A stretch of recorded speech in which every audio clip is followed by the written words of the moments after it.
Bismillah. Assalamualaikum warahmatullahi wabarakatuh. A'udzu billahi minasyaitonir rajim. Bismillahirrahmanirrahim. Alhamdulillah nahmaduhu wa nasta'inuhu wa nastaghfiruh wa na'udzu billahi min syururi anfusina wa min sayyiati a'malina. May yahdihillahu fala mudilla lahu wa may yudlil fala hadiya lahu. Asyhadu an la ilaha illallah wahdahu la syarika lahu wa asyhadu anna Muhammadan abduhu wa rasuluh. Allahumma salli wa sallim wa barik ala nabiyyina wa uswatina wa qudwatina sayyidina wa maulana Muhammadin sallallahu alaihi wasallam wa ala alihi wa ashabihi wa azwajihi wa dhurriyyatihi wa man tabi'ahu bi ihsan yaumil. Qala Allah ta'ala fi kitabil karim, a'udzu billahi minasyaitonir rajim. Ya ayyuhalladzina amanu taqullaha haqqa tuqatih wa la tamutunna illa wa antum muslimun. Ya ayyuhalladzina amanu taqullaha wa qulu qawlan sadida yuslih lakum a'malakum wa yaghfir lakum dhunubakum wa may yuti'illaha wa rasulahu faqad faza fawzan 'azima. Allahumma faqihna fid din wa 'allimna al-kitaba wal hikmah wa ghfir dhunubana wa tahhir qulubana wa fassih alsinatana wa hassin furujana wa atina al-hikmata wal hukma rahmatan lil 'alamin. Rabbi syrah li sadri wa yassir li amri wa hlul 'uqdatam min lisani yafqahu qawli. Rabbi zidna ilma wa rzuqna fahma, amin ya rabbal alamin. Bapak sekalian, kaum muslimin rahimakumullah, alhamdulillah syukur selalu kita aturkan kehadirat Allah Subhanahu wa taala atas limpahan rahmat, nikmat, taufik hidayahnya. Allah mudahkan kita di kesempatan malam ini melanjutkan kajian rutin kita yang kita mengambil tema fikih dari kitab Sahih Fikih Sunnah karya Dr. Abu Malik bin As-Sayyid Salim, yang pada kesempatan malam ini kita masih di pembahasan tentang taharah, bersuci. Pada sub pokok pembahasan bagaimana mensucikan najis dari beragam jenis najis dan beragam tata caranya. Sebagaimana kemarin kita menjelaskan bagaimana membersihkan kencing bayi yang masih menyusu ketika mengenai pakaian, bagaimana mensucikan pakaian wanita yang selalu menyapu tanah, dan bagaimana mensucikan ketika terjilat oleh anjing. Maka di kesempatan malam ini kita akan bahas bagian selanjutnya dari tata cara mensucikan najis dengan beragam jenis dan caranya adalah bagian yang ke-7, tathhirul jildi maitati bittibaghi, yaitu sucinya kulit bangkai binatang itu dengan cara disamak. Jadi zibak atau sama itu sebentuk cara penanganan kulit bangkai agar dia nanti layak untuk digunakan. Karena kaidahnya bangkai itu hukumnya najis. Tapi bagaimana ketika kulit itu ternyata punya nilai ekonomis, punya kadar kemanfaatan, maka masih bisa disiasati. Ketika kita sebut sebagai bangkai adalah binatang yang mati tidak karena proses penyembelihan secara syar'i, misalnya mati karepe dhewe atau mati karena sebab yang lain, maka statusnya walaupun binatang aslinya itu halal, maka ketika proses kematiannya seperti itu disebut sebagai bangkai, sehingga haram untuk dikonsumsi, bahkan dia menjadi najis karena statusnya bangkai. Tapi bagaimana ketika ternyata sesungguhnya bangkai itu masih punya potensi untuk dimanfaatkan, maka syariat memberikan solusinya.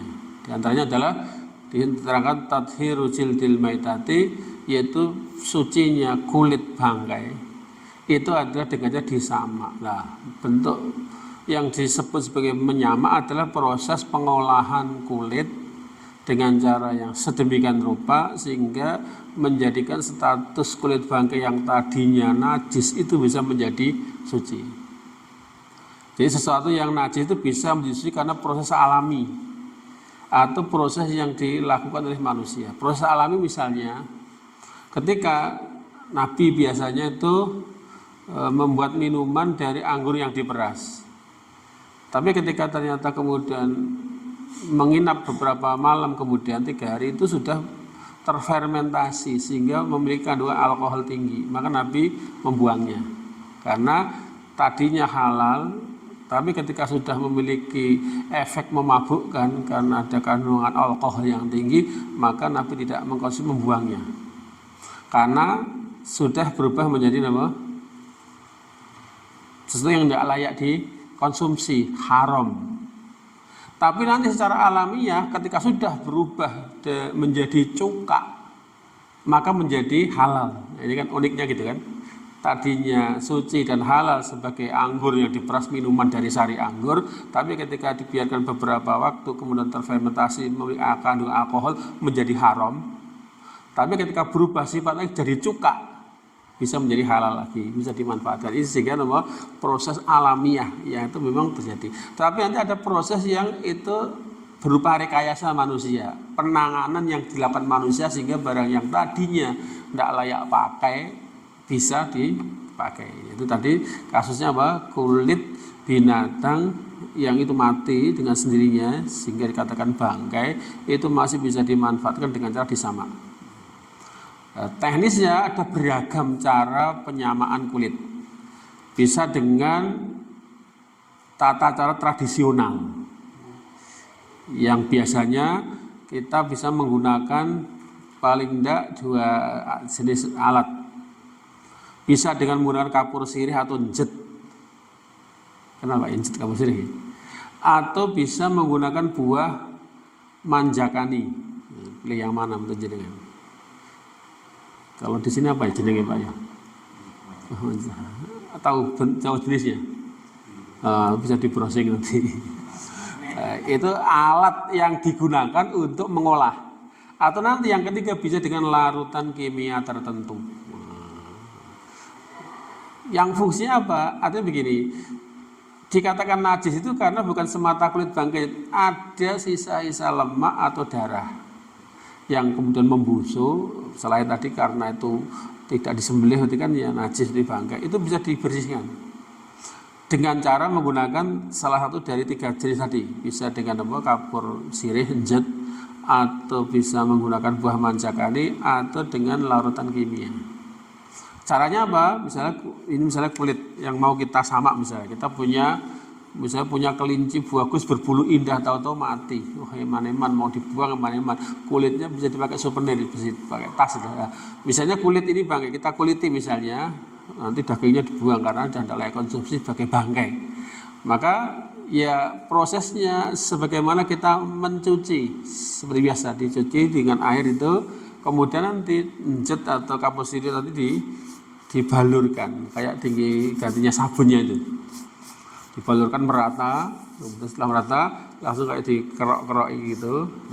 Setelah itu kemudian dibilas, dicuci bersih, dijemur, udah selesai proses penyamaan. Dan itu nanti bisa digunakan untuk keperluan yang kita inginkan. Bisa digunakan untuk tas, untuk sabuk, bahkan untuk kantong minuman. Dulu kan dibuat dari kulit.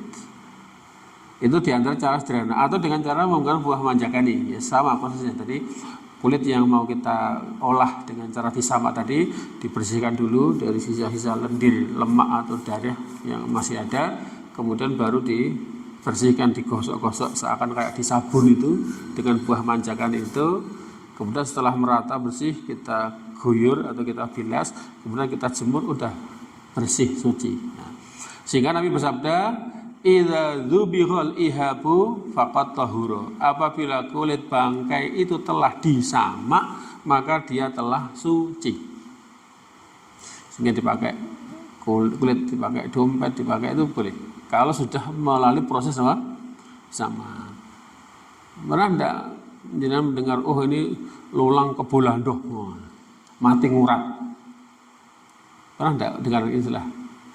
Di ilmu kanuragan kesaktian itu kulit hewan bisa yang sering bisa nanti kita dengar kerbau yang mati sendiri itu kan karena tuanya itu ada sebagian yang menggunakan kulitnya untuk pegangan.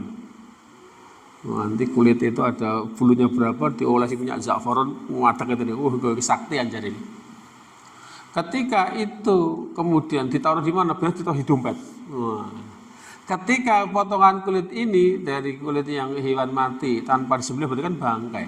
Ketika ditaruh di dompet, dipakai untuk sholat, sah tidak sholatnya?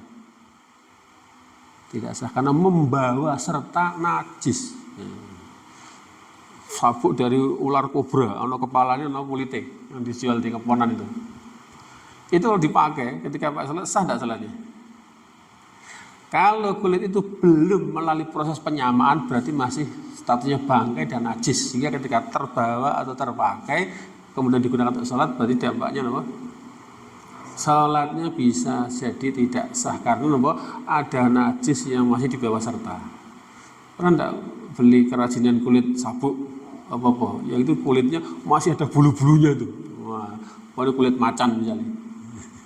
Pertanyaannya, ini tadi sudah melalui proses penyaman apa tidak?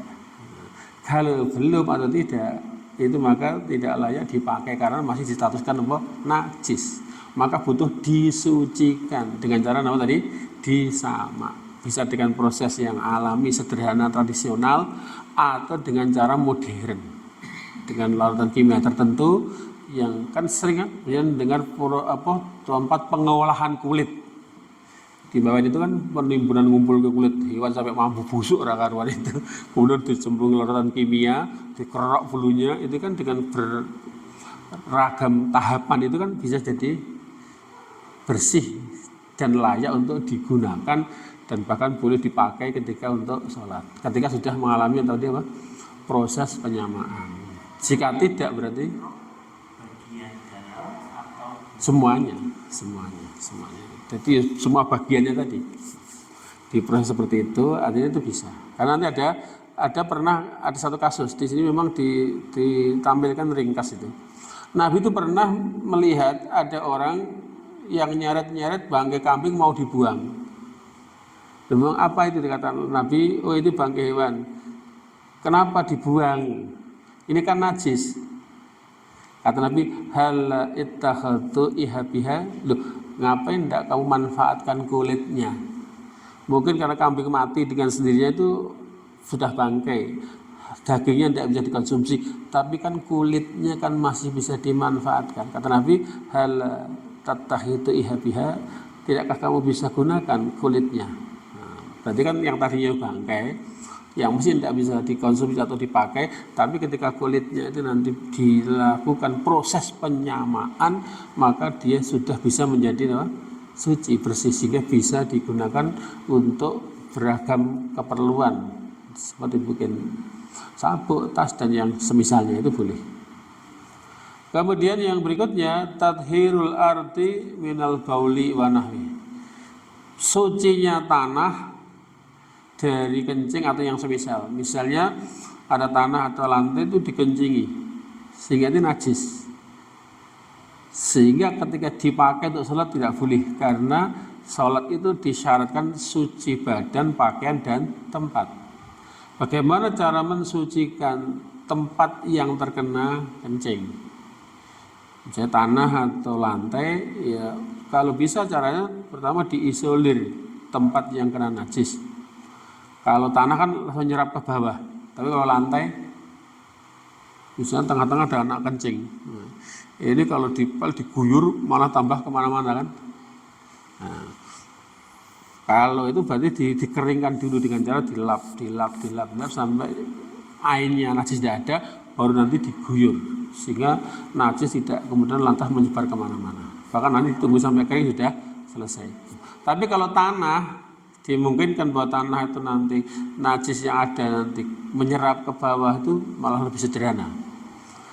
Dikatakan itu yakunu dengan cara bisobbi alaihi, dengan cara mengguyurkan air di atasnya. Itu kalau tanah ya, tanah, atau kalau lantai ya diguyurkan saja. Kemudian ditunggu sampai kering atau memang dikeringkan dengan dilap. Ketika hilang bersih diguyur lagi, kemudian dilap, itu bisa bersih. Tapi kalau ini kasusnya tanah. Contohnya apa? Kama amara Nabi sallallahu alaihi wasallam, sebagaimana Nabi pernah memerintahkan bi'iraqatil ma'i, untuk mengguyurkan air alal baulil a'rabi, atas kencingnya orang Badui fil masjid, di dalam masjid. Yang kita pahami masjid ketika itu adalah tanah tanpa ada lantai, sehingga ketika kencing itu bisa menyerap ke bawah, sehingga dengan diguyurkan air di atas itu akan menyebabkan kencing tadi ikut serta terbawa, terserap di dalam tanah sehingga selesai. Kan kasusnya ketika ada orang Arab itu tahu-tahu mojok di masjid atau kencing, orang-orang yang mengetahui itu langsung bereaksi, ada yang mau mukuli atau yang lainnya. Kata Nabi, biarkan, dikatakan wala tusrimu, dan jangan kamu ganggu, biar sampai dia tuntas. Artinya kata Nabi, ya sudah kadang terlanjur, biarkan dia, jangan diganggu sampai dia menyelesaikan apa kencingnya. Artinya apa? Kalau sudah terlanjur lebih baik dibiarin aja. Sebab kalau baru proses kencing dioyak-oyak berarti apa? Dia lari ke sana kemari, akhirnya kencing malah kemana-mana. Sudah biarkan saja. Biarkan, jangan sampai diganggu sampai dia selesai dari kencingnya. Begitu selesai, Nabi perintah untuk diambilkan seember air, kemudian Nabi perintah untuk mengguyurkan tempat itu. Wa inna ma amara bidzalika, dan sesungguhnya saja ketika Nabi memerintahkan hal itu untuk mengguyurkan air di atasnya, itu adalah istijalan linadhafati, untuk bisa segera mensucikannya. Beda kalau dibiarkan sampai mengering itu kan, artinya kan tidak segera bersih dan akan lebih susah. Tapi kalau masih baru, ketika diguyur langsung apa? Larut terbawa serta ke dalam tanah. Tapi sudah mengering, itu kan tidak ikut serta segera terbawa ke tanah. Kata Nabi, yang demikian itu supaya tercipta segera bersih. Wa ila, dan jika tidak, falau taroka, sekiranya membiarkan hatta jafa, hingga mengering, wadha asona jasadi, dan kemudian masih tersisa bekasnya, maka tahurat, maka telah suci. Jadi maksudnya begini, bisa saja dengan cara kalau pengen segera bersih diguyur, itu bisa langsung bersih. Tapi seandainya sudah telat, mau diguyur tidak ada air atau lupa, maka nanti dengan hilangnya ain fisiknya najis, maka otomatis telah bersih. Bisa tadi di lantai depan itu ada kencing, lupa nggak dibersihkan, tapi kena panas, kena angin, akhirnya mau ngabar, menguap dengan sendirinya. Kok kemudian sudah tidak tercium bau aromanya, berarti sudah bersih.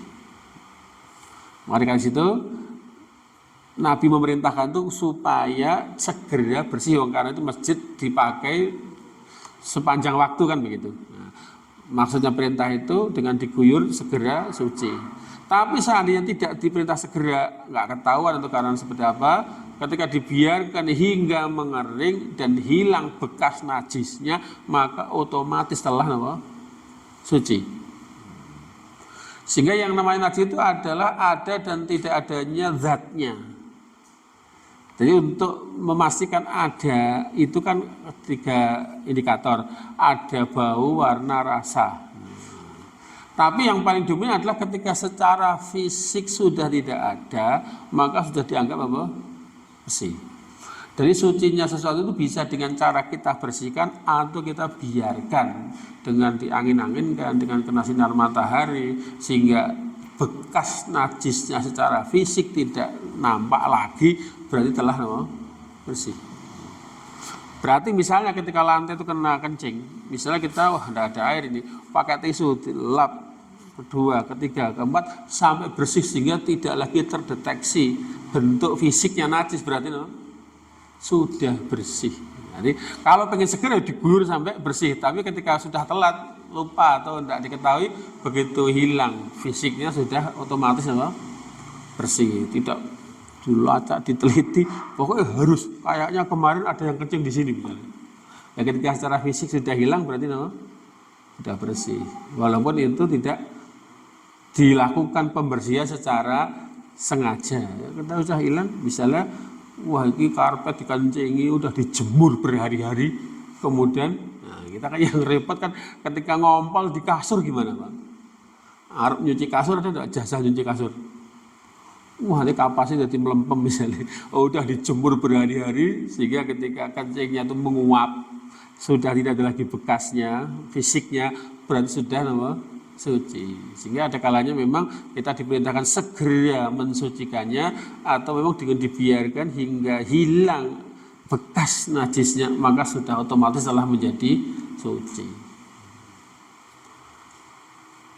Kemudian berikutnya yang ke-9, tadhirul bi'ri awis samni idza waqa'at fiha najasatun. Sucinya sumur kecemplungan tikus. Mau dikuras sumurnya apa mau ditablek pisan? Atau kecemplungan titik misalnya sampai mampu batang ambrol gitu. Ini kalau sumurnya ditutup apa iwannya yang dibuang. Cemplungi terawas kan netral. Atau gimana? Atau bikin soto baru masak kecemplungan cecak. Cecak diciruk apa dibuang saember panci-panci ini. Ya kan mungkin kan terjadi kan. Atau yang sejenis. Gimana kalau sumur kecemplungan najis atau minyak samin? Minyak samin itu makanan nih. Kita kan tidak usum makan minyak samin itu. Atau ono janganan kecemplungan tikus misalnya gitu. Kan tikus itu ada najis gimana tuh. Nah, kalau nyemplungnya soto ya gua isini tapi kok jangan nih gudeg. Mana yang diacak-acak, diciruk, yang sisanya boleh dimakan. Nek tego, nek tegel. Jadi, kan eman-eman kan kadang itu, wah eman-eman, gimana caranya? Yakunu, jadi dengan cara apa? Binazhi wa izalati najasiyah, itu dengan cara bisa dikuras atau diambil najisnya. Nah, kayak yang sumur gimana itu? Kecemplungan itu diambil najisnya. Wa mahaulahu, dan area sekitarnya. Nah, misalnya kalau tikus nyemplung dengan sayur gudeg, buang tikusnya dan area sekitarnya, maka itu sudah, yang lainnya sisanya. Nah, tapi tikusnya karo nguyuh gimana? Nah, ini, ya kalau kita tahu secara pasti, kalau ngira-ngira pasti itu tikusnya mungkin tidak hanya ngacak-ngacak, mungkin kencing juga kali. Nah, enggak usah, kalau kita enggak tahu persis enggak usah berasumsi. Lah caranya apa? Ya diambil najisnya dan area sekitarnya, baru sisanya boleh dikonsumsi. Eman-eman, Pak. Gulai tas mateng tinggal mungkur, ono kucing ngoyak tikusnya nyemplung gulai lah, gimana nih? Harus dibuang eman-eman, dibuang kecemplungan apa? Nah, ini gimana? Ya kalau bisa kita pilah mana najisnya, mana area sekitarnya, dibuang, selebihnya boleh dikonsumsi. Wa yabqa iruhu tahiran, dan sisanya itu dalam keadaan suci. Dasarnya apa? Li hadis Ibnu Abbas, berdasarkan hadis Ibnu Abbas radhiyallahu anhu, anna Nabi sallallahu alaihi wasallam, bahwa Nabi sallallahu alaihi wasallam pernah suila, ditanya ngane anfa'rotin, dari tikus sakotet yang jatuh kecemplung fisam di minyak samin. Ono tikus kecemplung sayur ning panci. Gimana nih mau dimakan, kedahuluan kecemplungan tikus. Kata Nabi, faqala alquha, buanglah tikusnya. Tikusnya belum mateng, mati ya. Duh, gimana nelek apa ora tikusnya? Ya kalau bisa ditanya gitu maksudnya. Kalau enggak ya apa yang sejauh kita bisa lihat, ya buanglah tikusnya yang nyemplung tadi, wa ma haulaha, dan apa-apa yang ada di sekitarnya. Pun juga fatrahu, buanglah. Baru sisanya wa kulu samnakum, dan bolehlah kamu makan minyak sisanya. Contohnya minyak samin loh. Itu kan kelihatan kan, oh minyak itu kampul-kampul kan, diciruk tikusnya dan dikeruk area sekitarnya, selebihnya masih layak untuk konsumsi. Ini aja ngomong, wis sedep gris. Sama ratu ya, aku kayak warak aku. Mergo ora tegal, tapi tidak apa-apa. Kalau kita bisa tahu pasti ini yang tadi diacak-acak bagian sininya, buang area itu, selebihnya masih layak untuk dikonsumsi. Ini aja ngomong. Hanya kita yang tahu aja kan. Bila orang nggak tahu kan tidak apa-apa. Yang tahu kan mikir, wah ini mau. Tapi kan kata Nabi loh, bukan kita loh. Maka silahkan konsumsi minyak samin sisanya, selebihnya apa-apa. Atau dan berikutnya, hal yata'ayyanu al-ma'u li izalat najis. Apakah harus dengan air untuk menghilangkan najis? Artinya menghilangkan najis itu apa? Harus dengan air tok atau boleh dengan bahan yang lainnya? Am yajuzu izalatuha biwairi, atau apakah boleh menghilangkan najis dengan selain air? Karena kaidahnya kan menghilangkan najis kan dengan mencuci atau mengguyurnya dengan air. Pertanyaan, apakah menghilangkan najis itu harus dengan menggunakan air atau boleh dengan sesuatu yang selainnya? Minal ma'iati, dari jenis cairan ghairaha yang selain air. Kan misalnya zaman ketika kita usum corona itu kan, ketika menghilangkan bakteri dengan cara apa tadi? Desinfektan, dengan apa tadi? Hand sanitizer. Atau di iklan-iklan itu kan ada kan, ketika kita bermainan apa itu begitu mau makan disemprot dulu. Itu boleh enggak? Apakah menghilangkan najis itu harus dengan air atau boleh dengan cairan lain yang selain air? Gimana Pak? Boleh kan? Karena yang sering hanya kita pahami pokoknya membersihkan najis harus dengan, padahal tidak selalu, bisa dengan tanah, bisa dengan tisu atau dengan yang lainnya. Dengan prinsip asal najisnya hilang atau berpindah dari tempat yang terkena, itu sudah boleh. Nah, pertanyaan ini diajukan dalam masalah ini dan kemudian dikaji oleh beragam ulama sehingga memunculkan beragam pendapat. Jadi apakah untuk menghilangkan najis itu harus dengan air atau boleh dengan cairan lainnya? Berarti cairan yang lainnya itu apa? Selain air. Pakai minyak, bensin, apa minyak tanah, apa itu kan? Bahwa tidak air, cairan yang lain. Nah, dalam hal ini di sini ada penjelasan. Ikhtalafal ulama berbeda pendapat fi hadhil mas'alati, dalam masalah ini, ala qaulaini masyhuraini, menjadi dua pendapat yang masyhur. Dari beragam pendapat bisa dikelompokkan hanya dua pendapat saja yang masyhur. Yang pertama, al-awwalu, pendapat pertama adalah yushtaratu, disyaratkan bahwa al-ma'u, air itu, li izalati najasati, untuk menghilangkan najis. Menurut pendapat pertama, untuk menghilangkan najis syaratnya harus dengan air. Wala tasihhu bighairihi, dan tidak sah membersihkan najis dengan selain air, illa bidalilin, kecuali ada dalil yang bisa digunakan. Ini madhabnya siapa? Wa hadza huwa al-masyhur min madhabi Malik wa Ahmad. Ini adalah pendapat yang paling populer dari madhab Maliki, Ahmad, dan juga wahwa madhabus Syafi'i fi jadid. Dan ini pun pendapat Imam Syafi'i di qaul jadid, di pendapat yang baru.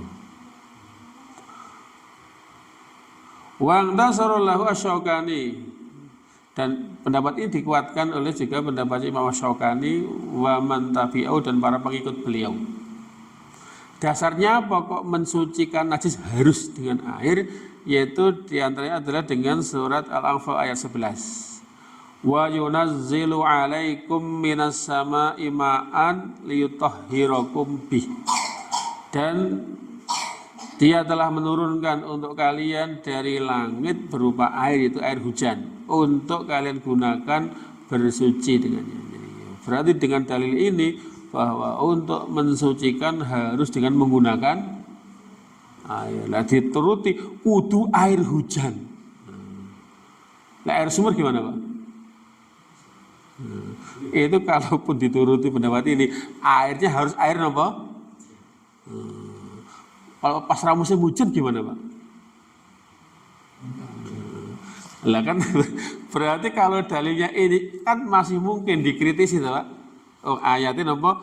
Dan telah kami turunkan kepada kalian air hujan dari langit untuk kalian gunakan bersuci. Nah, berarti kalau air sumur Mau malah tambah.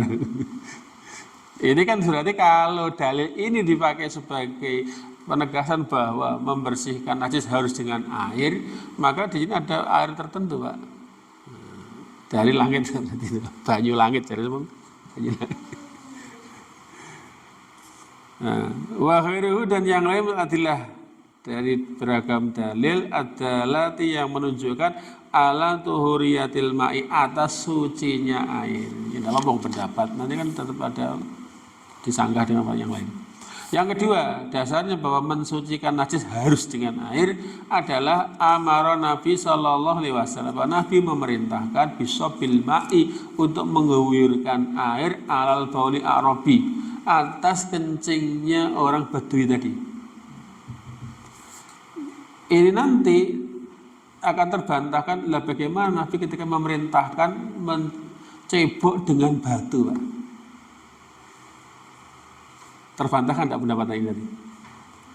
Idza dzahaba ahadukum ilal ghaiti falyadhhab ma'ahu bi salasati ahjarin yastatifu bihina wa dzalika tujzi'u bihi. Jika kamu akan masuk ke dalam kagus, maka bawalah serta 3 buah batu yang kalian gunakan untuk bersuci dengannya. Nah, berarti gimana? Ternyata Nabi pun juga memerintahkan untuk membersihkan najis tidak harus dengan air. Ini gimana, Pak?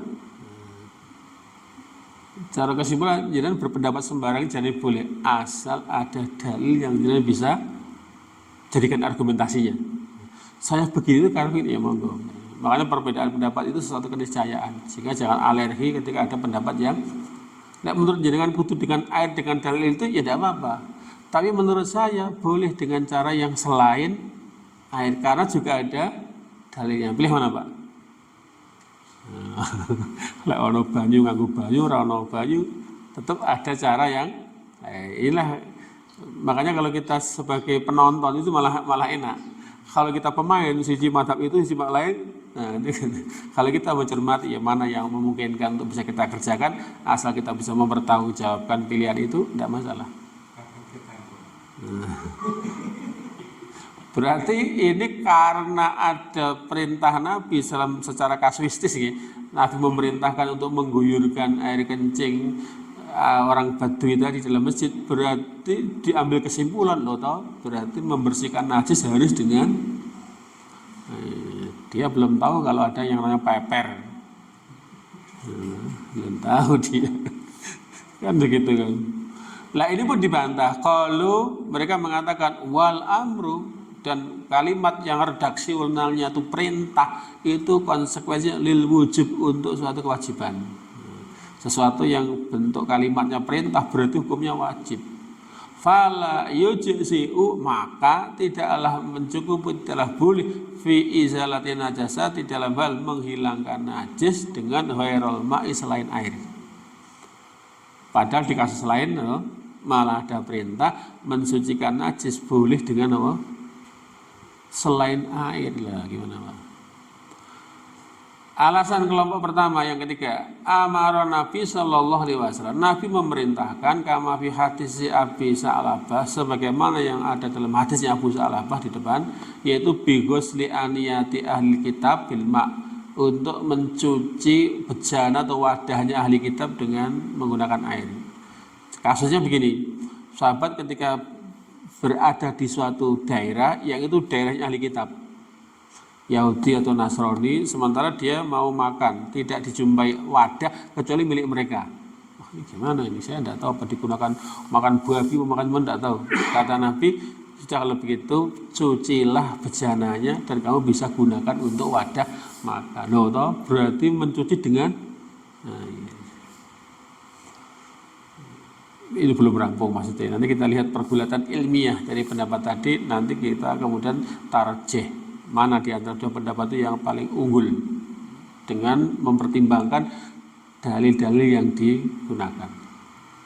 Kemudian yang keempat, dalil pendukung dari kelompok yang berpendapat membersihkan najis harus dengan air. Ini kan mungkin saja kan tidak semua ilmu itu diserap oleh semua ulama. Padahal di depan itu ada pembahasan. Ada beberapa wanita yang datang kepada Nabi, kami ini adalah wanita yang memanjangkan bajunya. Maka setiap kesana kemari di bagian ujung bawah baju kami itu terkena najis, itu bagaimana? Kata Nabi, yutahhiruhu ma ba'dahu. Tanah suci yang dilewati setelahnya dengan bergesekan dengan tanah suci berikutnya itu sudah menjadi pensucinya. Berarti dengan air atau bukan, Pak? Jadi ketika rok yang lembreh kemudian nyapu najis, maka dengan berjalan di tempat lain berikutnya dengan bersentuhan dengan tanah yang suci, maka sudah otomatis menjadi suci karena pengaruh gesekan dengan debu. Nah, berarti kalau kita angkat dalil ini, berarti kesimpulan ini betul enggak? Benar enggak? Terkoreksi. Nah, terkoreksi. Karena tidak selalu mensucikan najis harus dengan menggunakan. Tapi yang namanya pendapat kita hargai kan, wong mereka punya hujah. Yang nggak boleh mencela pendapat orang, mau berpendapat, tapi kami bisa berpendapat beda dengan dalil yang kita pakai yang mungkin berbeda. Jadi makanya begini, perbedaan itu suatu keniscayaan, tidak mungkin dipungkiri. Yang ada adalah memahami adanya perbedaan sehingga nanti kita bisa memilih mana di antara pendapat yang berbeda itu yang paling mendekati kebenaran dengan mempertimbangkan dalil-dalil yang digunakan. Yang keempat, qala Asy-Syaukani, Imam Asy-Syaukani mengatakan, al-ma'u, air itu adalah huwa al-aslu, itu adalah material asli alami pokok fitat hinajat untuk membersihkan najis. Pokok cara mau Malaysia, air itu semula jadi bahan asli alami yang memang difungsikan untuk menghilangkan najis. Berdasarkan apa? Lewas fi syari'i, sebagaimana yang disebutkan oleh Allah sang pemberi syariat.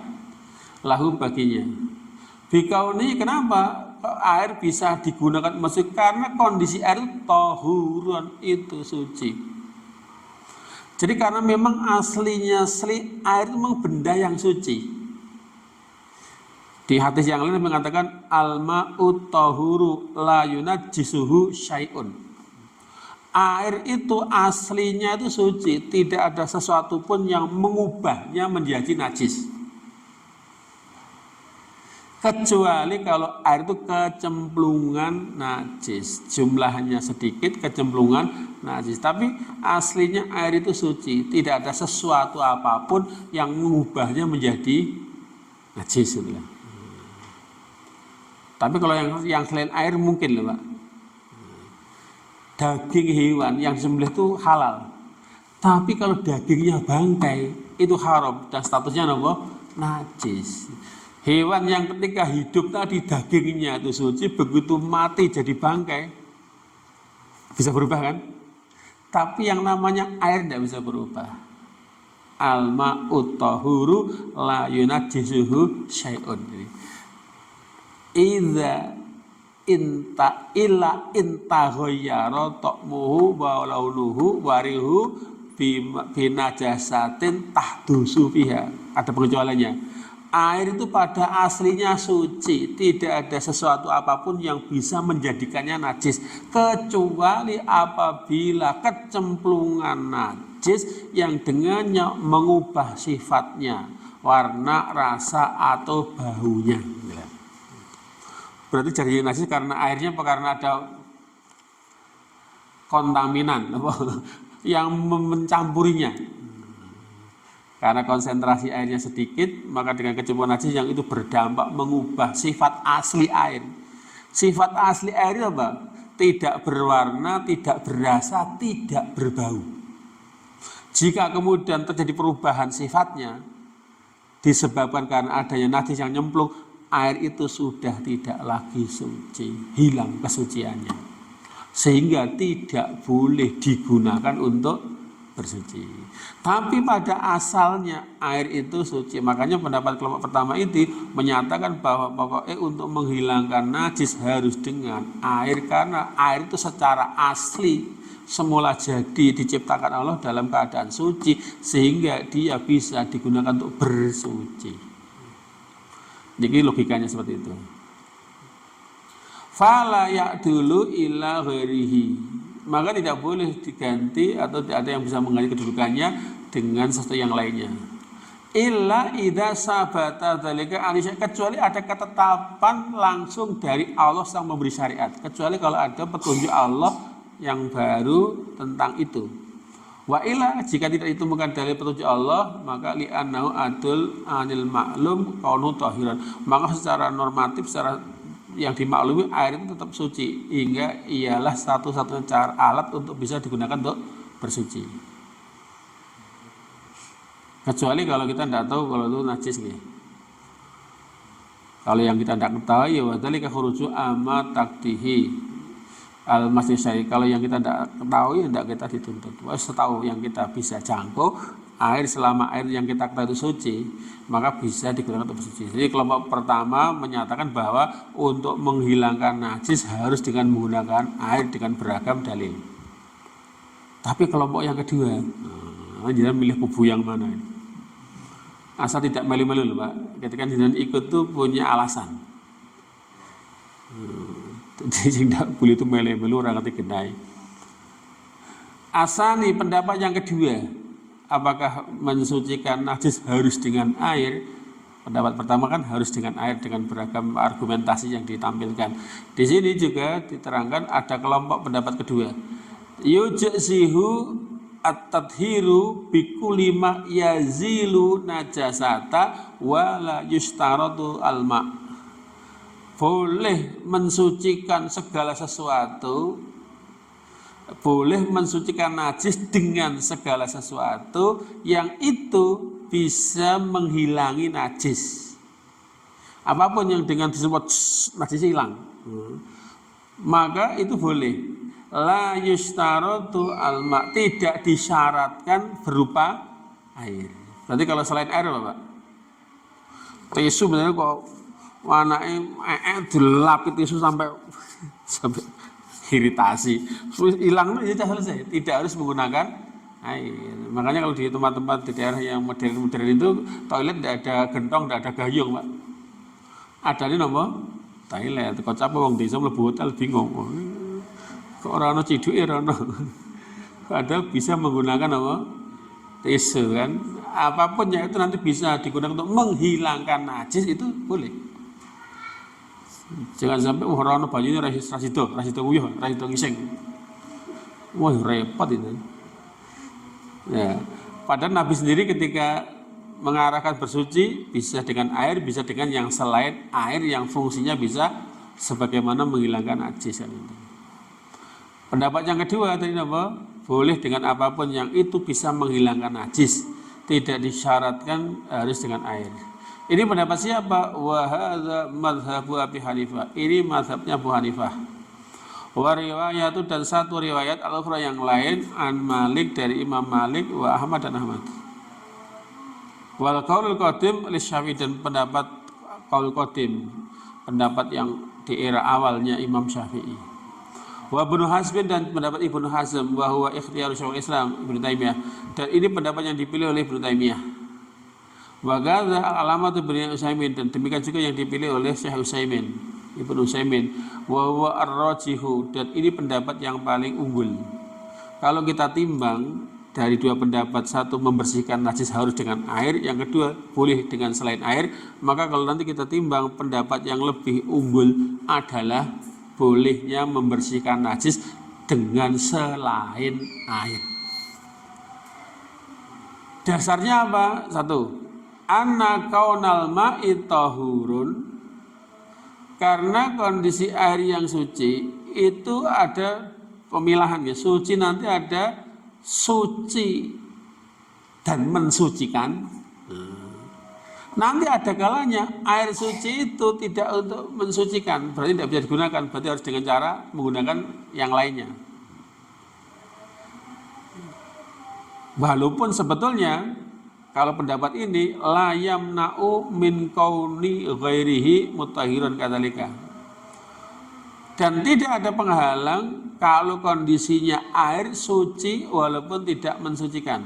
Kan kita tidak tahu asal muasalnya apa, sampai ada pemilahan ada air itu yang suci dan mensucikan, artinya airnya suci bisa digunakan untuk bersuci. Nanti ada air yang aslinya suci tapi tidak bisa untuk bersuci. Ya gimana Pak? Wong jari suci tapi tidak bisa digunakan untuk apa? Contohnya air suci yang bisa, air yang alami normal, air hujan, air sumur, air ladang, ada macam-macam itu. Itu suci, murni asli. Yang itu boleh digunakan bersuci. Jadi semua air yang ciptaan Allah, mulai dari air hujan, air sumber, air mata air laut, air embun, macam-macam itu kan boleh. Kemudian ada yang kedua, air suci tapi disebutkan dalam istilah itu yang tidak bisa digunakan untuk bersuci. Yaitu air suci yang bercampur dengan benda suci tetapi berdampak mengubah sifatnya. Misalnya ada air putih begini, kecemplungan teh, kecemplungan gula, diaduk. Ini masih suci nih Pak. Tapi untuk cebok boleh enggak Pak? Ngerubung semut nanti. Artinya kan, loh, suci kenapa enggak boleh digunakan untuk bersuci? Oh, mergo gara-gara wong kaya mendadak cebok pakai soft drink.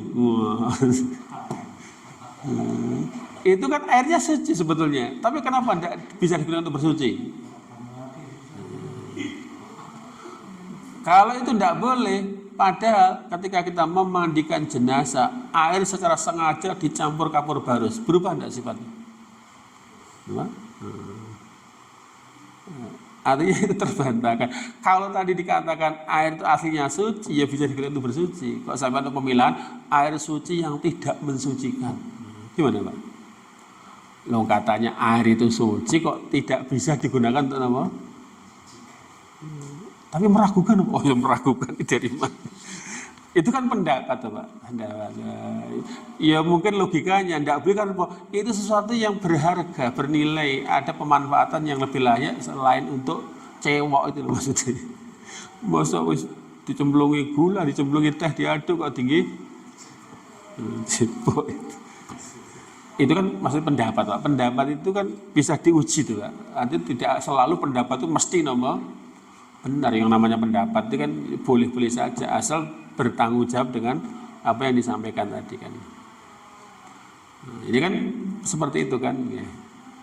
Fa'inal qaidah, karena kaidahnya anna ada masababil muayyani, sesungguhnya tidak adanya sebab yang tertentu, layak tadi intifa'ul musabib al muayyan, maka ya pun tidak ada efek yang secara real itu punya pengaruh secara langsung. Jadi ketika nggak ada sebab yang menghilangkan kesucian, ya tidak ada kesucian, itu tidak bolehnya teman. Ketika itu suci, berarti kan tidak ada halangan untuk digunakan untuk bersuci. Yang nggak boleh itu kan berubahnya karena kecemplungan najis sehingga mengubah sifatnya. Jadi perubahan sifat itu kalau yang menyebabkan perubahannya karena kecemplungan najis itu baru nggak boleh. Tapi kalau kecemplungan misalnya ono kolah bak mandi kecemplungan sabun, mau dikuras apa boleh dipakai? Gimana Pak? Ada sabun nyemplung di bak mandi, itu kira-kira dikuras, dibuang airnya semua, atau boleh dipakai untuk mandi Pak? Kira-kira untuk jenengan gimana?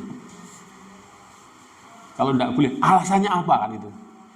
Airnya sudah tidak mutlak lagi karena sudah berubah sifatnya. Yang merubah benda najis atau bukan? Nabi itu pernah mandi junub dengan istrinya Maimunah dengan menggunakan bejana yang fiha asarul ajin, yang di wadah itu ada bekas adonan roti. Cimambur ya Pak? Berarti airnya berubah sifatnya enggak? Tapi digunakan untuk mandi. Berarti sah enggak kecemplungan sabun ning kolai tinggi mandi? Beneran rasa sabunan, gebek lah, mumpluk terus. Gimana Pak itu? Kalau itu pendapat loh, walaupun ada dalilnya, ya kan jangan menurut pilih yang mana. Dari kajian ulama tadi pendapat yang unggul bolehnya membersihkan najis dengan selain air, bisa dengan desinfektan, dengan apa tadi? Hand sanitizer yang lainnya. Asalkan najisnya secara ain, secara real hilang, itu boleh lah. Dua pendapat ini menurut ulama yang menimbang-nimbang, pendapat yang unggul adalah bolehnya apa? Membersihkan najis dengan selain air. Sawa'un kana dalilan atau dalil, baik itu ada dalil atau enggak, kalau logikanya benda suci itu bisa digunakan untuk apa? Mensucikan. Menurut pendapat lagi saya ramai-ramai maksudnya tidak kapasitas untuk berpendapat. Coba saya melihat dua pendapat tadi, kita bisa memberi penilaian. Li'anal mu'assir qad yakunu syai'an akhar. Sesuatu yang mendatangkan efek itu hal yang beda kan. Wa al-waqi' ini yang terjadi pada realitasnya najis begitu. Nah, penulis berkomentar, qultu saya katakan bal ba'dul ma'iat, bahkan sebagian dari benda cair itu kal khal seperti cokak, wal mutahhirati as-sonaiyah, dan produk pabrikan, produk alat pembersih, produk pabrikan, ternyata itu bisa tazilu najasa, bisa menghilangkan najis, kalmais seperti air, bahkan wa ablahulu, bahkan efeknya lebih dahsyat daripada sekedar air. Kalau air kan menghilangkan kotoran, najis. Tapi itu kalau cairan tertentu bisa tambah membunuh 99,9% kuman. Kan berarti ada kalanya benda yang selain air lebih dahsyat efeknya dalam hal menghilangkan najis. Kita mungkin cebok dengan air, bersih, cek mampu ya. Tapi cebok langsung dengan deterjen kira-kira mampu enggak? Artinya kalau urusannya menghilangkan najis dan dengan efek yang ditimbulkan dengan najis, bahkan yang selain air efeknya lebih dahsyat kan? Malah ngelontok saat kulit-kulitnya misalnya. Kalau pakai deterjen itu kan, berarti kan kerak-kerak kan malah gogok sak nalika, sak rambut-rambutnya kan, itu kan lebih dahsyat kan. Berarti kalau disimpulkan, kalaulah tujuannya menghilangkan najis, hilang najis dan bekasnya, berarti kalau logikanya seperti ini, sesuatu yang selain air bahkan lebih dahsyat efek pembersihannya. Berarti kira-kira kalau ditimbang ini pilih mana? Jangan bisa cebok dengan air itu kan kalau jangan masih bau. Nabi itu kalau ketika cebok itu tangan beliau masih lagi digosok-gosokkan ke tanah. Artinya tidak cukup dengan menggunakan air, kan membekas kan. Makanya ketika di kamar mandi kok ada toilet itu mesti ada sabune, itu dalam arti apa? Menghilangkan efek yang ditimbulkan dari najis, entah bau, entah warna atau rasa, gelem rasa. Lah kan, maka kalau logikanya begitu berarti yang dengan selain air, beragam cairan pembersih produk pabrikan itu kadang-kadang namanya ablahu, punya efek yang lebih dahsyat dibandingkan air. Kalau tadi tujuannya membersihkan, tidak hanya menghilangkan zatnya, bekas-bekasnya kan, bahkan selain air jauh lebih hebat. Alasan yang lainnya yang berpendapat bahwa bolehnya membersihkan najis tidak dengan air adalah yang kedua, anas syariah, bahwa Allah sang pemberi syariat amaro bi izalati najasati bil ma'i, ketika memerintahkan menghilangkan najis dengan air itu fi qadaya muayyana, pada kasus tertentu. Ada air dan bisa dihilangkan dengan air. Tapi ketika tidak ada air, gimana Pak? Maka tidak harus menggunakan air. Artinya menggunakan air tidak secara mutlak, sifatnya kasuistis. Ada kalanya tidak selalu menggunakan air. Contoh kasus tadi ketika seorang wanita yang pakaiannya ngelembreh ke tanah dan ketika melewati tempat yang ada najisnya, kata Nabi, yutahhiruhu ma ba'dahu, tanah suci yang dilewati setelah melewati najis otomatis menjadi pensucinya. Berarti dalam kondisi yang berbeda, membersihkan najis tidak menggunakan air walaupun ada air. Ini gimana? Jangan ketelaan cecak, aduh, itu kok digosok-gosoknya ke tanah tanpa dicuci, boleh tidak Pak? Sudah berak, mau cebok, air kan macet, dikosot-kosot ini tanah, boleh tidak Pak? Boleh, anggar wani melecet wae ra apa. Artinya kan dalam kondisi tertentu tidak harus, daripada tidak cebok. Loh. Kan masih bisa menggunakan cara lain untuk membersihkan najis. Apalagi Nabi secara jelas mengatakan idza dzahaba ahadukum ilal ghaiti falyadhhab ma'ahu bi salasati ahjarin yastatifu bihinna wa dzalika yujzi'u bihi. Jika kamu hendak pergi ke kakus, bawalah serta 3 buah batu yang digunakan untuk bersuci yang namanya peper itu loh. Pernah enggak peper ini? Cebok tidak dengan air, tapi dikosot-kosotnya dengan watu loh. Suatu ketika lagi, jadi kan kayak odor tang bunyi itu kan, onone air, arep ngecewa apa nggih minum. Nah, maka air lebih utama untuk digunakan untuk minum. Kalau pas berak kencing, bisa dengan batu. Nah, orang melocot kan, tidak apa-apa. Nah, berarti tidak selalu bersuci harus menggunakan air. Menggunakan air dalam kasus tertentu, tidak dalam semua kasus harus menggunakan air. Jadi maksudnya perintah menggunakan air itu secara normatif. Tapi ada kalanya di kondisi tertentu tidak harus dengan menggunakan air dan itu sudah sah. Walam ya'mur amron aman, dan Allah tidak memerintahkan dalam bentuk perintah yang sifatnya umum. Tidak pokok kalau najis harus, tidak. Jadi perintahnya dengan menggunakan air itu tidak dalam semua kasus secara umum, tapi secara tertentu. Bi'an tazalakulan najis, yaitu dengan memerintahkan menghilangkan najis dengan air, tidak demikian. Jadi memerintahkan untuk menggunakan air dalam membersihkan najis itu sifatnya kasuistis, tidak berlaku secara mutlak. Berarti pendapat yang kedua jauh lebih unggul dan logis. Alasan ketiga yang menyatakan pendapat bahwa bolehnya menghilangkan najis dengan selain air adalah anasyar'a qad adzana, bahwa sesungguhnya syariat ini telah mengizinkan fi izalati ba'di najasati, menghilangkan sebagian jenis najis bi ghairil ma'i, dengan selain air. Apa tadi Pak? Yang dibahas tadi. Tikus nyemplung sayur tidak dengan diguyur air, buang tikusnya dan area sekitarnya, dan boleh dimplok sayurnya. Kan boleh kan? Ketika darah haid telah mengering dengan cara dikerok terlebih dahulu, kemudian dikucek dengan air dan dipercik-percikkan kan banyak hal kan. Nah, berarti dalam hal tertentu tidak semua membersihkan najis dengan cara menggunakan air. Contohnya apa? Kal istijmari bil hijarati, dia itu dengan peper menggunakan batu. Pernah peper enggak? Bisa kalau tak kencing bawa 3 batu, bisa kencing itu diplek, diserap, dibuang, plek, itu najisnya bersih. Tidak harus menggunakan. Nek ketemunya batu siji tok Pak, ya diambil 3 sisinya, diserap sini, tadi dan dibuang, udah selesai.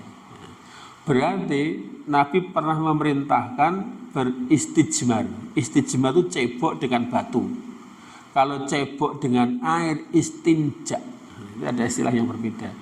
Sehingga dalam penjelasan ini Nabi memerintahkan untuk bersuci dari najis menggunakan batu. Wadal kunak laini biturab. Contoh kasus lagi, menggosok-gosokkan sendal ke tanah.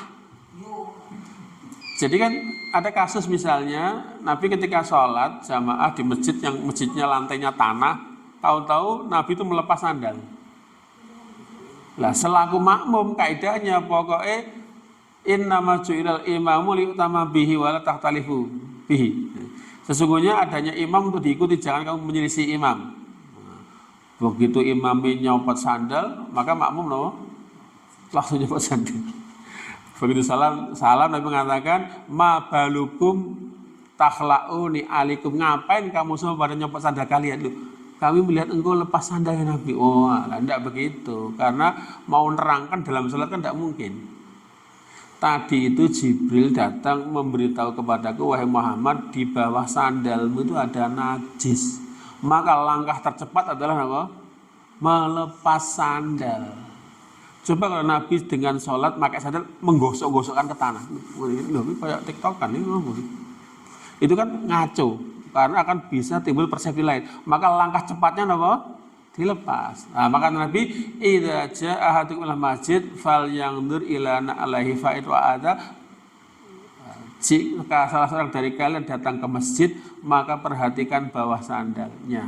Jika melihat ada najis, maka gosok-gosokkanlah ke tanah. Berarti menghilangkan najis tidak dengan menggunakan air. Itu perintah resmi saka pusat dari Nabi Shallallahu Alaihi Wasallam. Berarti sandal. Berarti pendapat kelompok pertama terbantahkan dengan kasus yang ada pada masa Nabi, bahkan perintah untuk menggosok-gosokkan sandal yang terkena najis. Termasuk lagi watadhiru dzailis saubi fil ardi, yaitu dengan membersihkan pakaian yang lembreh tadi, nyapu tanah itu dengan tanah yang lainnya. Kasusnya seorang wanita yang dalam pertanyaan Nabi, kami itu wanita yang panjang pakaiannya sampai ke tanah. Ketika kita melewati tempat yang ada najisnya itu gimana? Kata Nabi, yutahhiruhu ma ba'dahu. Tanah suci yang dilewati setelahnya itu menjadi pembersihnya. Wa ghairi dzalika, dan yang lainnya mimma taqaddama sebagaimana yang disebutkan terdahulu. Alasan keempat, anna izalatan najasati laisa min babil ma'mur. Menghilangkan najis itu bukan sesuatu perkara yang diperintah harus, bal min babil ijtinabi al mahdur, tetapi menghindarkan perkara yang dilarang. Menghilangkan najis itu intinya adalah menghindarkan perkara yang dilarang. Makanya yang namanya najis itu adalah sesuatu yang dipandang kotor menurut syariat, wajib bagi seorang muslim menjauhinya dan membasuhnya ketika terkena olehnya. Prinsipnya yang namanya najis dijauhi, bukan golek-golek najis terus diresiki. Kalau ada dijauhi. Berarti menghilangkan najis itu bukan sesuatu perintah, tapi perkara. Lawannya perintah nama? Lawannya mengerjakan berarti nama? Jadi yang namanya menghilangkan najis adalah perkara yang harus dihindarkan. Najisnya nanti loh, bukan perkara yang kalau diperintahkan gimana Pak konsekuensinya? Mulai anggrono najis dioperasi, dibersihkan, bukan begitu. Yang diperintahkan itu adalah kalau ada kita menjauh darinya. Kalau kita sudah terkena olehnya, baru nama makanya tidak perlu golek-golek nama najis, jangan dicari. Kalau ketemu najis dihindari. Kalau kadung nemplok disuceni. Beda tidak Pak konsekuensinya? Sebuah yang memahami juga. Tengriki ngoten niku wau. Fa idza hasala bi ayyi sababin sabata ahum. Apabila ternyata najis bisa hilang dengan apapun sebabnya, maka sudah terjadi hukum, berarti suci. Nah, makanya ketika orang najis kencing tidak dicuci, dibiarkan kena angin-angin atau kena sinar matahari mengering, udah selesai. Tidak harus sengaja untuk disucikan tadi, Pak. Karena asal itu najisnya secara materialnya hilang, entah sengaja dihilangi atau hilang karepe dhewe, maka tempat itu menjadi otomatis telah suci. Jadi kadung cewek kan ora ono banyu, piye iki digosok-gosoke wis timbarke garing dhewe ilang dhewe ngabar dhewe, berarti sudah napa? Selesai. Asal ainnya, materi fisiknya sudah tidak ada, rasa warna bau tidak ada, berarti apa? Udah hilang, walaupun tidak ada kesengajaan menghilangkan. Ngompol orang banyu dijemur, diangin-angin berhari-hari, gimana Pak? Pasur kompolan itu mau dijemur berhari-hari sudah menguap, kan air itu menguap. Begitu menguap, kencingnya menguap, sudah hilang materialnya, ditambah tidak ada baunya, mungkin gambar efek kayak pulau itu orang sudah dihilangi, ya sudah selesai. Sehingga sudah menjadi bersih. Maka dengan cara apapun kok najis dan efek yang ditimbulkannya hilang, berarti sudah otomatis apa? Bersih. Sehingga tidak harus dengan air. Walidzalika oleh karena itu la yustaratu tidak disyaratkan li izalati najasati untuk menghilangkan najis itu apa niat atau niat. Untuk menghilangkan najis tidak perlu niat. Nawaitu cewek lillahi ta'ala usah. Kalau diresik-resik sudah selesai. Karena itu bukan bagian bentuk ibadah. Beda bersuci yang namanya wudhu, yang namanya mandi itu pakai niat. Tapi kalau menghilangkan najis berarti sengaja nggak sengaja asalkan bersih najisnya maka apa? Makanya tidak ada syarat menghilangkan najis harus dengan apa? Niat. Beda dengan amal yang lain loh Pak, itu harus adanya niat. Tapi walakin inzalat bifi'lil abdi. Tetapi apabila najis itu hilang dengan perbuatan seorang hamba, wa niyatuhu dan juga dengan niat diresiki sengaja dan diniati usiba bida, maka ada bonus mendapat pahala. Jadi kalau tidak niat, ya bersih walaupun tidak dapat pahala. Berarti untuk bisa bersih dan dapat pahala berarti apa? Nawaitu cewai lillahi. Boleh tidak begitu Pak? Tapi mau sambil guyon itu aja, tengah-tengah kok sih baru niat mau sah bersih, cuma tidak mendapat nama pahala. Jadi orang kencing bola-balik beser di kamar mandi dapat pahala Pak. Masuk ke WC, Bismillah Allahumma inni a'udzubika minal khubuthi wal khaba'is metu ghufranak, kebelet lagi mlebu itu kan barokah nama beseran bola-balik. Apalagi mungkin cewek diniati apa niat membersihkan najis karena ada perintahnya Allah tambah pahala. Tapi mau sambil ngelindur teka cewek teka resik itu sah enggak? Sah. Berarti najis sudah berhasil hilang maka tetaplah hukum sucinya. Entah sengaja entah enggak, entah diniat atau enggak, asal sudah bersih apa? Hilang. Berikutnya kita terakhir sampai tekan bab ini. Wa illa jika tidak idza amitat bi ghairi fi'lihi jika dia napa nggih adimat bi ghairi fi'lihi jika dia napa sengaja tapi apa hilang tapi tidak dengan kesengajaan wala niat dan tidak juga dengan niat maka zalat apa maksudnya maka hilanglah dampak apa bahayanya itu sah. Walam yakun lahu sab tapi tidak mendapat pahala walam yakun lahu dan tidak pula mendapat azab. Jadi anggar najisnya bersih diniati apa enggak itu tidak ada pahala pun juga kalau tidak diniatkan tidak ada adab. Artinya bukan bagian yang harus diniatkan pun tidak ada resiko hukum diadab ketika tidak niat asal sudah bersih najisnya.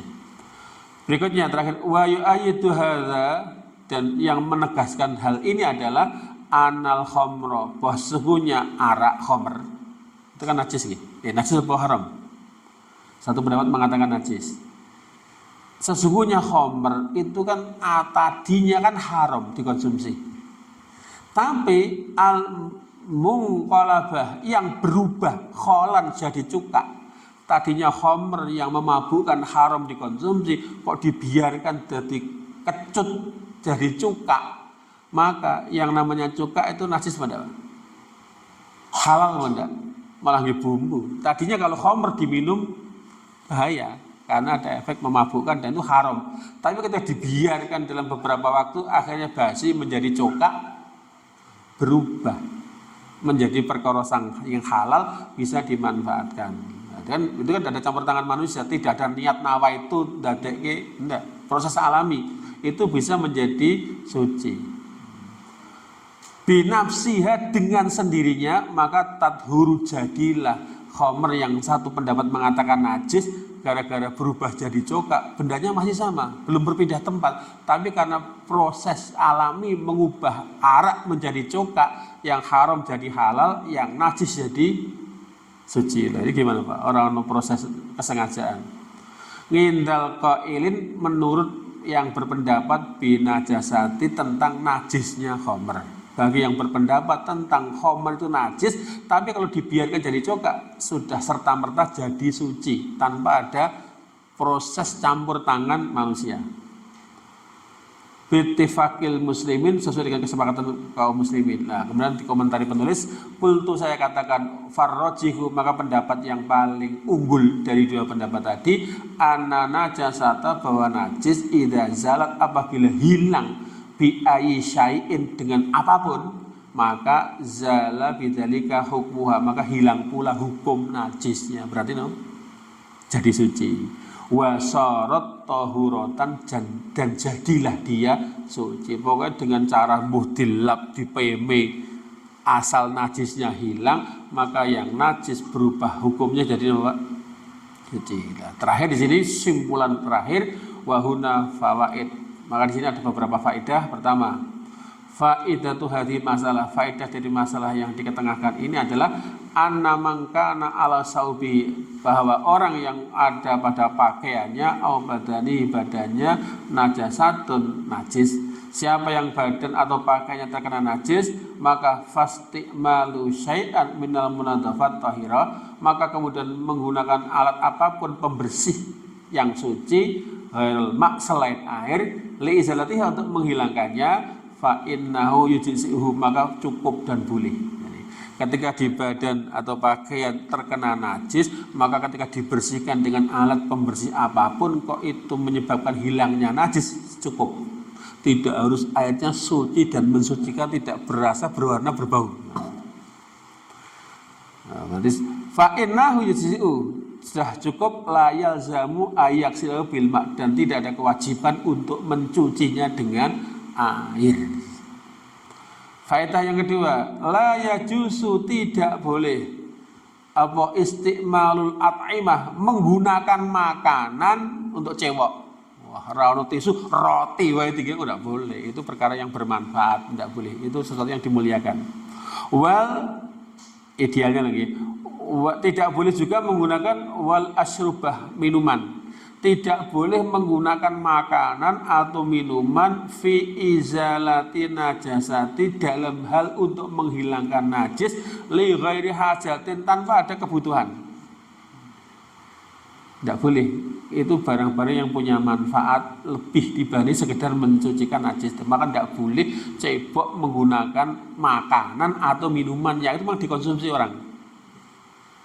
Bahkan nganggo pakanane jin tidak boleh, Pak. Tidak boleh cebok dengan letong maupun tulang. Karena itu adalah jenis makanan saudara kita bangsa jin.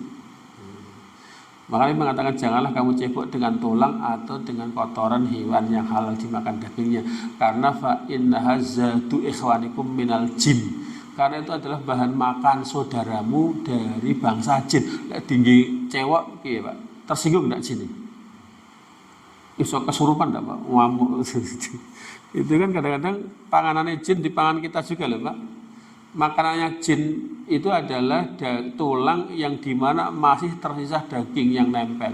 Cara kita tetelan itu panganannya siapa, Pak? Boleh jinan lahap, berarti jin tersinggung enggak? Jatahku dipangan. Kita nolak digodo. Itu sudah panganannya jin. Maka jangan mengkonsumsi yang itu khas makanannya apa? Jin, yaitu tulang yang masih ada sedikit daging yang menempel dari hewan yang disembelih menyebut nama Allah. Makanya kalau nampak lek ngeleti daging jual resik-resik ben iki pangane sinten? Jin. Lah masak sampai ora nyiso blas Pak, ayam panggang tulang lunak sak balung-balung iki pangan menungso. Lah jin entuk apa, Pak? Berarti lek sampai ono do apa fenomena ada kesurupan massal kira-kira apa, Pak? Cetai jin dipangan wong piye jelo iki. Tidak boleh cebok dengan makan minuman. Kenapa? Karena nomor 5 fi dzalika min fasad, karena itu ada merusak harta, merusak benda-benda yang bermanfaat. Terakhir, anama yahsulu bihi thahara, apapun yang itu berhasil mensucikan sesuatu bi ghairil ma, dengan selain air minal ma'iyat dari beragam bentuk cairan wa ghairiha atau yang lainnya innama huwa fi najasatil haqiqiyah sesungguhnya itu berlaku pada najis yang hakiki allati takunu fi sabi yang ada pada pakaian awil badan maupun badan maka tempat itu boleh apapun yang itu bisa menghilangkan najis. Amat tadhirul hukmi adapun membersihkan najis yang secara hukum yaitu hadas. Jadi hadas itu menghilangkan najis secara hukum. Kita kalau kencing itu kita bersihkan najis yang secara ain yaitu dengan cebok. Maka wudhu itu adalah menghilangkan najis yang sifatnya hukum yaitu hadas. Maka kalau yang namanya menghilangkan hukumnya itu tidak boleh dengan cara yang lainnya. Yaitu kalau wudhu seperti wudhu wal ghusl yang lainnya maka fala yujzi'u fihi maka kalau yang begini tidak boleh kecuali dengan air. Jangan mentang-mentang kaya wudhunya pakai sprit ora iso. Kalau itu wudhu demi menghilangkan hadas harus menggunakan air. Tapi kalau cebok menghilangkan najis tidak harus menggunakan air. Tapi kalau wudhu atau mandi tetap harus menggunakan air. Mandi susu itu apa Pak? Susu masih air Pak ya? Pokoknya kalau wudhu atau mandi besar harus menggunakan air. Kalau tidak ada air ya tayamum gitu aja. Jangan karena orang kaya mandinya dengan apa? Dengan madu, mandi madu. Jadi sama kayak LP Sukaisi, mandi madu tidak boleh. Itu tidak sah. Cewek dengan madu boleh Pak? Boleh, agar tidak dirubung semula. Nah, kalau kita bahas berikutnya cebok. Demikian suka manfaat kita cukupkan. Semoga kita menambah khazanah pengetahuan kita sehingga kita tidak merasa sempit di dalam beragama, sehingga ada kelonggaran di dalam menghadapi problematika dalam kehidupan karena agama sudah menjelaskan perangkat ilmunya, tinggal kita mengamalkannya. Semoga kajian ini ada manfaat yang kita bisa hasilkan. Semoga Allah memberkahi kajian ini sehingga hadirlah ilmu yang manfaat membawa maslahah kebaikan fid dini wa dunya hatal akhirah. Allahumma amin. Aqulu qouli hadza wa astaghfiru wa lakum innahu ghafurur rahim. Subhanakallahumma bihamdika asyhadu an la ilaha illa anta astaghfiruka wa atubu ilaik. Wassalamualaikum warahmatullahi wabarakatuh.